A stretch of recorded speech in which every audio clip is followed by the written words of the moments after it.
ఏమన్నా బ్లండర్స్ చూసారా బ్రో? ఒక రియల్ ఎస్టేట్ ప్రాపర్టీ యాడ్ కానీ దాంట్లో చూపించింది మొత్తం ఏంది, అది కంప్లీట్ నెగిటివ్ వెళ్ళింది బ్రాండ్ మీద. హైదరాబాద్ లాంటి ప్లేసెస్లో ఇల్లు కట్టుకున్నాడు వాడైతే. ఇప్పుడు నా కేసే చెప్తా, నేను Raw Talks unseen, these are the exclusive clips, మీకు ఫుల్ పాడ్కాస్ట్లో కూడా దొరకవు. జనరల్గా కూడా చాలామంది సక్సెస్ఫుల్ బ్రాండ్స్ గురించి, సక్సెస్ఫుల్ మార్కెటింగ్ స్ట్రాటజీస్ గురించి మాట్లాడతారు కదా. ఏమన్నా బ్లండర్స్ చూసారా బ్రో? బ్లండర్ మార్కెటింగ్ స్ట్రాటజీస్, లేకపోతే పెద్దవైనా చిన్నవైనా, ఎనీథింగ్? బ్లండర్స్ డెఫినెట్గా రాంగ్ మెసేజింగ్తో అవుతుంది. నాకు ఒకటి గుర్తుంది, ఒక రియల్ ఎస్టేట్ ప్రాపర్టీ యాడ్ అది. ఓకే, ఫుల్ క్యాంపెయిన్ పెట్టి చాలా స్పెండ్ పెట్టి చేశారు. కానీ దాంట్లో చూపించింది మొత్తం ఏంది, కార్లో తిరగడం, ఎవరో అంటే లగ్జరీ అని చూపెట్టడం. కాల్స్ దేనికి వస్తుండే? కార్ కొనడానికి వస్తుండే, ప్రాపర్టీ బదులు. సో ఆ కమ్యూనికేషన్ ఆస్పెక్ట్ అనేది చాలా క్యాంపెయిన్స్లో చాలా things have gone wrong on multiple levels. Wrong messaging వల్ల, రాంగ్ టార్గెటింగ్ వల్ల. ఈ ఎస్పెషల్లీ మన దగ్గర ఇప్పుడు బ్రాండ్ వచ్చి ఏమంటుంది, ఫస్ట్ నాకు ఏం తెలీదు, దీనికి ఇంత రీచ్ వచ్చేసేయాలంటది. అప్పుడు ఇప్పుడు ఏజెన్సీ అనేది ఏం చేస్తుంది అంటే, నాకు 1,00,000 మంది రీచ్ అయ్యేది నాకు 20 లక్షల మంది రీచ్ అవ్వాలనుకో, నేను టార్గెటింగ్ అది ఓన్లీ హైదరాబాద్కి రెలవెంట్ అనుకో, ఆ ప్రోడక్ట్ ఓన్లీ హైదరాబాద్కి. అరే ఫుల్ ప్రెషర్ పెడుతున్నాను క్లయింట్, దాన్ని మొత్తం తెలంగాణ ఓపెన్ చేస్తారు. ఇంకా ప్రెషర్ పెడితే ఏపీ కూడా ఓపెన్ చేస్తారు, ఇంకా ప్రెషర్ పెడితే ఇండియా ఓపెన్ చేస్తాం, ఇంకా ప్రెషర్ పెడితే నైరోబీ కూడా ఓపెన్ చేస్తాం. తక్కువలో వస్తుంది ఆ రీచ్. సో అది పెట్టే వారికి మొత్తం డిజాస్టర్ అవుతుంది.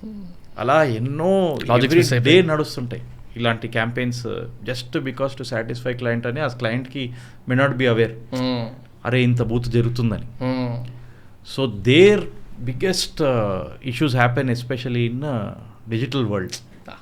అండ్ నాకు సడన్గా ఇప్పుడు డిజాస్టర్స్ అంటే పెప్సీది అనుకుంటా, ఫిలిప్పీన్స్లో, if I'm not wrong, some 1992 ఆ టైంలో, age correct, I mean year correct గుర్తులేదు, కానీ ఏదో క్యాంపెయిన్ రన్ చేసిరంట బాటిల్స్ మీద. డక్కన్ వెనకాల ఉండే నంబర్ అదే $1 million, ఏదో $1 million వస్తుందని చెప్పి సమ్ 8 lakh బాటిల్స్ పాపం అన్నిటి మీద రాంగ్ ప్రింట్ అయిందంట. 8 లక్షల బాటిల్ మీద ప్రింట్ అయ్యేసరికి మొత్తం క్యాంపెయిన్ బ్యాక్ తీసుకోవాల్సి వచ్చింది. కంటెంట్ నుంచే బయటకు వచ్చేసారు అనుకుంటా నాకు తెలిసి. కరెక్ట్. అసలు కొన్నిసార్లు అంటే అది ఇంకా అది ఏం చేస్తారు ఇప్పుడు జనాలు, అప్పుడు గోల చేస్తారు. అరే మీరు మార్నింగ్ 3 o'clockకి బోర్డ్ మీటింగ్ అయిందంట వాళ్ళకి, తెలుసుకున్న తర్వాత. ఆ టైంలో చూసి, ఇన్ఫాక్ట్ ఇవాళ న్యూస్ పేపర్లో పడ్డది ఈ నెంబర్ అండి, 350 సంథింగ్ ఏదో.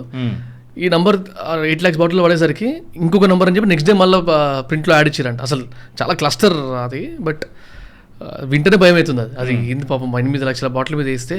యాక్చువల్లీ సమ్ 20 members చనిపోయారంట ఆ తొక్కిసలాటలా. అది దొరికిందన్న థాట్లో అందరూ ఉరికొచ్చేసి 8 లక్షల మంది ఒక దగ్గర ఎక్స్పెక్ట్ చేస్తే, ఓ మై గాడ్. ఇంకోటి ఒక కంపెనీ ఒక యాడ్ గుర్తొచ్చింది నాకు. వాళ్ళు ఏం చేశారంటే, అదొక shaving company, shaving products. Okay. So ఒక అమ్మాయి ఏదో ఎగ్జామ్లో topper, one of the toppers వస్తే ఆమెకు హెయిర్ గ్రోత్ ఉండే. సో ఆ హెయిర్ గ్రోత్ అని కొంచెం బాగా డిస్కషన్ అయ్యి ఏదో అన్నెసెసరీ కాంటెంట్ స్ప్రెడ్ అవుతుంటే ఇలా యాడ్ పెట్టారు, don't worry we back you with all this and some మా ప్రోడక్ట్, వాళ్ళ ప్రోడక్ట్ పెట్టారు, వాళ్ళ షేవింగ్ ప్రోడక్ట్. అంటే వాళ్ళు ఏ ఇంటెన్షన్తో పెట్టారో తెలియదు, కానీ అది కంప్లీట్ నెగిటివ్ వెళ్ళిపోయింది బ్రాండ్ మీద.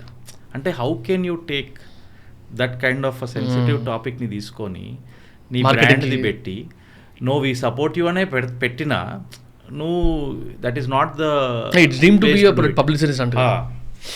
సో ఆ కమ్యూనికేషన్లో you have to be aware. First నువ్వు జెన్యూన్గా సెన్సిటివ్ ఉండాలి. అంటే ఇందాక నేను I missed it out, positioning గురించి, బ్రాండింగ్ గురించి మాట్లాడినప్పుడు మీరు అన్నారు అంటే పెద్ద పెద్ద బ్రాండ్స్ గురించి వద్దు, కానీ నాకు ఒకటి గుర్తుంటుంది బాగా, like Maggi is an emotion for me. I'm not advising anyone, కానీ మధ్యలో హెల్త్ ఇష్యూ అని చెప్పి అదని ఇదని పోయినా కూడా ఫ్రమ్ బిగినింగ్ ఒకవేళ అబ్జర్వ్ చేస్తే అది ఏ టైప్ ఆఫ్ ప్రమోషన్ అంటే ఏ టైప్ ఆఫ్ ప్లేస్మెంట్ ఏంటంటే, మా ఇంట్లో కూడా తినడానికి ఏం తినాలి అనే ఒక ఐడియా రాకపోతే మ్యాగీ ఈజ్ ది ఆల్టర్నేటివ్. ఒక 10 ఆప్షన్ లేకపోతే మ్యాగీ, మన అదా ఇదా, మ్యాగీ అయితే సేఫ్ ఆప్షన్. అది ఏ టైం అన్నా కానీ, ఫ్రెండ్స్ మధ్యలో ఉన్నా, హాస్టల్లో ఉన్నా, నేను హాస్టల్లో ఉండే ఒక 2 months, అక్కడున్నా, బయట ఎక్కడన్నా ఫామ్ హౌస్కి వెళ్ళినా, లేకపోతే ఫ్రెండ్స్తో ఎక్కడన్నా వాళ్ళ ఇంట్లో నైట్ అవుట్ చేసినా, ఎక్కడ చేసినా Maggi is the safest food. ఇంతకుముందుకి ఈ ఆర్డర్ కల్చర్ లేదు కదా. అప్పటి నుంచి కూడా ఇప్పటి వరకు it's able to make that kind of what you call placement in our mind set. అంటే one of the best case studies అనిపిస్తుంది నాకు మ్యాగీ అయితే. అంటే వాళ్ళు ఏం చేస్తారంటే, టేస్ట్ ఒకటే కాకుండా కన్వీనియన్స్తో కూడా మ్యాప్ చేశారు. ఫాస్టెస్ట్ కన్వీనియన్స్ ఏంది 2 minutes. ఆ 2 minutes అనేసరికి మన బ్రెయిన్ ట్రిగర్ అయిపోతుంది. లెక్క ప్రకారం 2 minutes ఎప్పుడు కాలే మా ఇంట్లో 2 minutes అవుతుంది, కానీ వేరే దానికన్నా అట్లీస్ట్ ఫాస్టర్ ఉంటుంది. ఫాస్టర్ ఉండడంతో మనకు ఆ మైండ్లో ఉండిపోయింది. కానీ ఈ బ్రాండ్ కూడా ఆ 2 minutes నూడిల్స్ వెనకాల ఎన్ని కోట్లు పెట్టుంటుంది. మన మైండ్లో ఇంత ఉండాలంటే మనం అంత అడ్వర్టైజింగ్ చూసాం. IPL అంటే అంత scale of events, that kind of ఈవెంట్స్లో అంత అడ్వర్టైజింగ్ చూసాం మనం. సో మన మైండ్లో కూడా అది వెళ్ళిపోయింది. ఆప్షన్స్ కూడా లేటర్ వచ్చాయి. ఇది I think much early in the game where it was already dominating. Of course and there are millionaires who made money with only Maggi అమ్ముకుంటా అరకు లాంటి ప్లేసెస్లో, లేకపోతే ఈ జైరాబాద్ లాంటి ప్లేసెస్లో, కొన్ని ప్లేసెస్లో మ్యాగీ అమ్ముకుంటూ వాడు షాపులు పెట్టేసి ఇల్లులు కట్టుకున్నాడు వాడైతే. అవును, అసలు ఒక ప్రోడక్ట్ని నమ్ముకొని ఎగ్ మ్యాగీ అంటాడు, పిజ్జా మ్యాగీ అంటాడు, వాళ్ళే రెసిపీస్ తీసుకొచ్చి ఇంకా చేంజ్ చేసుకుంటూ వెళ్ళారు. ఆ బేస్ ఒక్కటి దాన్ని యూజ్ చేసుకొని ఇమోషన్ ఆల్సో ప్లేస్. అండ్ మన డిసిషన్స్ జనరలీ బ్రాండ్స్ అన్నీ what they understand very well అంటే most of the things we buy is based on emotion. Right. ఇప్పుడు నా కేసే చెప్తా. నేను ఎందరు మందికి కోటింగ్ ఇచ్చానంటే ఇల్లు కొనొద్దని. అదొక నా పోయం. ఒక 5 ఏళ్ళు నడిపించిన నేను.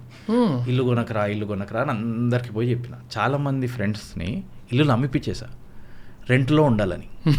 Renting is better than buying అని. ఓకే అది నన్ను వాళ్ళు రెంట్ ఫ్లాట్ అమ్మేసి ఇంకో ఫ్లాట్లో రెంట్ ఉండి నాకు ఫోన్ చేసి, అరే మామ థ్యాంక్ యూ, నువ్వు అసలు నా లైఫ్ చేంజ్ చేసావు, నీకు పార్టీ ఇవ్వాలి, ఇది అది ఫుల్. మనం కూడా కాలర్ లేపి మరి మన సజెషన్ అట్లుంటుందని మనం అనుకొని మనం ఫుల్ సెట్ అయినాం. ఈ కోవిడ్ వచ్చింది. కోవిడ్ రాగానే మనం ఇంట్లోనే ఉన్నాం. ఇప్పుడు ఇంట్లో నరేషన్ ఏముంటుంది? మనిషి అనేటోడికి ఎప్పుడైనా ఇల్లు ఉండాలి, అదొక సెక్యూరిటీ ఉండాలి నీ దగ్గర. నాదేంటంటే లేటర్ పార్ట్ ఆఫ్ లైఫ్లో కొనొచ్చు, ఇప్పుడు రెంటింగ్, ఇప్పుడు ఏమున్నా కొంచెం ఇన్వెస్ట్మెంట్ పెట్టుకుంటే అది పెరుగుతుంది అనే మైండ్ సెట్. సో ఈ నరేషన్ నడుస్తూనే ఉంటుంది. అది ఇంకా స్టార్ట్ అయితే ఇంకా కంటిన్యూస్ ఇంట్లో ఉంటుంది. సో అంత ప్రెషర్ కూడా లేదు, కానీ అది నడుస్తుంది. సో ఇప్పుడు కోవిడ్లో ఎట్లయినా పని పాటలేదు, ఇంట్లోనే కూర్చొని ఉన్నాం. మనకు కూడా మెల్లమెల్లగా ఆ మైండ్లో థాట్ వచ్చింది, ఓకే సరే కొనంగానే వెళ్ళి చూస్తామని వెళ్ళాను. వెళ్ళి చూసిన తర్వాత నా బడ్జెట్ సరే ఓకే 1.5 crore ఏమొస్తుంది ఫ్లాట్ అని వెళ్ళి చూడడం స్టార్ట్ చేసి ఆ వెంచర్ ఏదో కూడా మాకు క్లారిటీ ఉంది, అక్కడ వెళ్ళి చూసా. అది ఫ్లాట్ కనిపించింది, సరే ఓకే అని. అవతల పక్కన ఒక అపార్ట్మెంట్స్, లగ్జరీ అపార్ట్మెంట్స్ ఉండే. సరే ఈ లగ్జరీ అపార్ట్మెంట్స్ ఉంది, వెళ్దామని చెప్పిన ఫ్యామిలీ. వద్దొద్దు అది కాస్ట్లీ, మనం ఎట్లయినా కొనేది లేదు, అంత డబ్బులు లేవు, వెళ్దాం. జస్ట్ వెళ్ళి చూశాను. ఇంకా నార్మలీ ఇంకా అక్కడ వెళ్తే మైండ్ ప్లే అవడం స్టార్ట్ అవుతుంది. అది చూస్తే ఇంకా నా ఇమాజినేషన్ స్టార్ట్ అయిపోయింది. అరే ఇక్కడ నేను క్రికెట్ ఆడతా, టెన్నిస్లో షాట్ ఇట్లా కొడతా, టెన్నిస్ ర్యాకెట్ పట్టుకుని లేదు, వీకెండ్ లేదు అప్పుడు, కానీ అది వచ్చేస్తుంది ఆ డ్రీమ్. ఇక్కడ కూర్చొని రిలాక్స్ అవ్వచ్చు, ఇలా వాటర్ బాడీ ఉంది, దాంతోపాటు మసాలా మన సేల్స్ వాడు వేస్తూనే ఉంటాడు. సార్ మీరు వస్తే అసలు మీరు దిగితే అసలు మీరు రజనీకాంత్ అనే రేంజ్లో చెప్తాడా. మనం దాంట్లోకి వెళ్ళిపోయాం. బడ్జెట్ లేదు, ఎందుకంటే ఇది డబుల్ ద కాస్ట్. ఇప్పుడు థాట్ స్టార్ట్ అయిన తర్వాత ఈ ఫ్రెండ్తో ఎవరితో ఆయన డిస్కస్ చేస్తే వాడు అదే చెప్తాడు, అరే నీకు కరెక్ట్ ఉంటుంది రా ఇది. వాడు కూడా అదే చెప్తాడు. మెల్లగా మనం కూడా అదే అనుకున్నాం, సరే ఇది సెట్ అవుతుంది, కానీ పైసలు లేవు అసలు అంతా. ఇప్పుడు ఏమైపోయింది లాస్ట్కి, ఇప్పుడు మా పార్ట్నర్ ఉన్నాడు శ్రీరామ్ అని, నా చిన్నప్పుడు ఫ్రెండ్. అతను ఏమన్నాడు, అరే నువ్వు ఇది తీసుకున్న తర్వాత ఆటోమేటిక్ నువ్వు కష్టపడతావు, అది తీరిపోతుంది అన్నాడు. ఇలాంటి గ్రేట్ సజెషన్స్ వస్తూనే ఉంటాయి. సో నేను లాస్ట్కి ఏం చేసా, ఎస్ ఐ విల్ బై అని ఇంట్లో కూడా కొనేసా. అది నువ్వు చూడు ఎంత పెద్ద ఇది డిసిషన్. ఎవరిని కొనొద్దని చెప్పి కొన్న నమ్మించి నువ్వే ఉన్నావు. వాళ్ళకి చెప్పలే, నేను కొన్నా అని చెప్తే బెండ్ తీస్తాను. కొనేసా. నేనేం చేస్తా, ఇప్పుడు మా ఫ్రెండ్ ఎవడైతే నాకు అడ్వైస్ ఇచ్చాడో వాడిని కూడా కొనిపించేసాను. ఇదంతా అయింది ఇమోషన్. నువ్వు ఎక్సెల్ షీట్ చేస్తే ఎప్పుడు మ్యాప్ అవ్వదు అది కంపల్సరీ. సో బైండ్ ఇది. ఇప్పుడు బేకరీ లోపల, ఇప్పుడు అంత పెద్ద ప్రోడక్ట్ గురించి మాట్లాడాం, బేకరీ లోపల వెళ్తావు పఫ్ తినడానికి, బిల్లులో చూస్తే పఫ్, ఒక పేస్ట్రీ, ఒక కోక్, దాని పక్కన ఇంకో ఏదో ఉంటుంది పీనట్స్, ఇది అది ఏదో తినేసి వస్తాం. సో అదంతా ఏంది, నీ ఇమోషన్, నీ సబ్ కాన్షియస్ మైండ్ ప్లే అవుతుంటుంది. సో నేను అంత పెద్ద డిసిషన్ దాని మీద తీసుకున్నప్పుడు ఎవరైనా ఏ డిసిషన్ అయినా దేని మీద అయినా తీసుకోవచ్చు. ఆ స్పర్ ఆఫ్ ద మూమెంట్లో ఇది దాని తర్వాత మా ఫ్రెండ్స్కి తెలిసింది, వాళ్ళు నన్ను తిట్టారు, అవన్నీ అయినాయి. అవి పక్కన పెడితే నేనైతే డిసిషన్ ఆ స్పాట్లో ఆ బేసిస్ మీద తీసుకున్నాను. సో దీని మీద చాలా మార్కెటింగ్ ప్లే అవుతుంది. True. Thanks for watching the clip. Full podcast చూద్దాం అనుకుంటే వాచ్ ఇట్ హియర్.